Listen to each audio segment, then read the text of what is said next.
Hello, this is Jim Skelly, and this is the Global Conversation.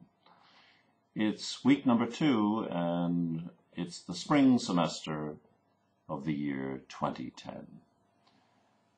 We are starting to use podcasts rather than videos for our mini lectures. I hope this works. The reason we are trying it is because the bandwidth that's used when you're doing a podcast is much less than it is when you are using videos. So I'd appreciate any feedback you can give me on this. So please let me know if you think this works better than the video mini lectures. A lot of things to do this week. One of the things, if you look in week 2, that you'll see is the video lecture by Professor Pietra Rivoli of Georgetown University. It's based on her book, The Travels of a T-shirt. What Professor Rivoli did was to actually trace what happens first in the production of cotton that goes into the T-shirt, and then traces the life of that T-shirt as it actually travels around the world. It's made with Texas cotton, for example, and is actually produced in China. So it has a life that's quite extraordinary. It gives you, in microcosmic fashion, an insight into how the global economy works. The second thing you should take a look at this week is the video, it's not very long, on the world's biggest garbage dump. It's about plastic in the oceans, and there's a lot of it. There's a big area known as the Great Pacific Gyre, because the Pacific Ocean acts like a slowly moving sink, and plastics and other debris collect in the Great Pacific Gyre, and the area is about, most people say, twice the size of the state of Texas, and it's filled with plastic. Plastic bottles, plastic bags, little pieces of plastic, you name it, it's all there. And it's meters deep, and the sea animals, of course, sea birds, fish, other marine mammals, all take it in, and it affects their bodies and ours, because we ultimately get it from them as well as from elsewhere. Now, the degree of how much plastic there is in the ocean is contested. Sylvia Earle, the oceanographer, and I'm posting a video lecture by her this week as well, suggests that the plastic is everywhere. She has a very proactive solution for how to save the oceans. She develops it further in her book called The World is Blue.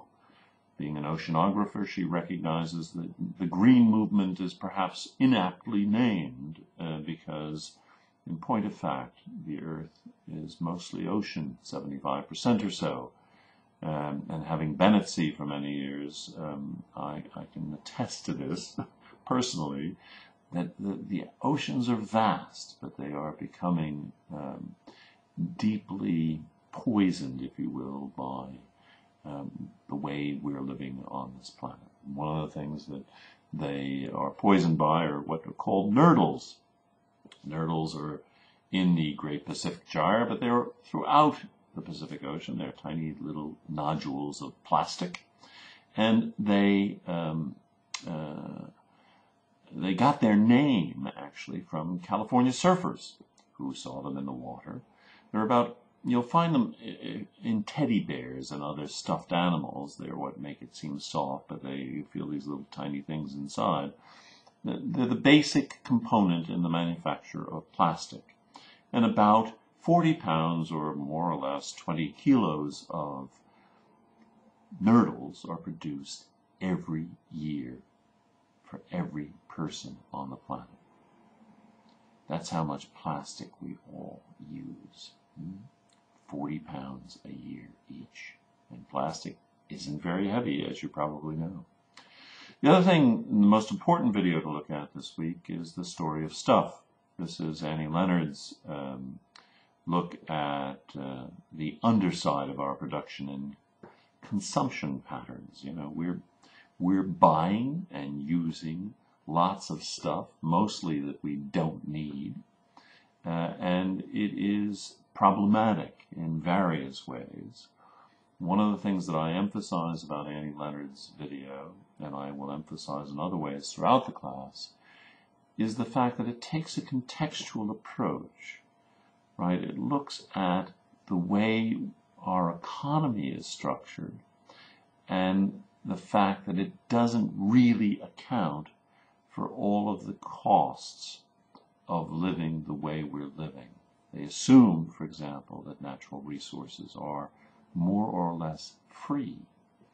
So this is a very big problem. We'll be coming back to the economy a great deal, and we'll continue to emphasize this contextual approach. You got a sense for it in C. Wright Mills' article, the excerpt from the Sociological Imagination that I posted in week 1 is just a 4-page analysis of the distinction between private troubles and public issues. Public issues depend on structural arrangements, social structure, the way the economy is structured, etc. Review that. Make sure you understand the distinction, because it's difficult, because we're meant to see, given our culture or ideology, we're meant to see things through the lens of the private rather than the public, through the lens of individual behavior rather than the way in which societies have patterns of behavior that are part of what we would call social structure.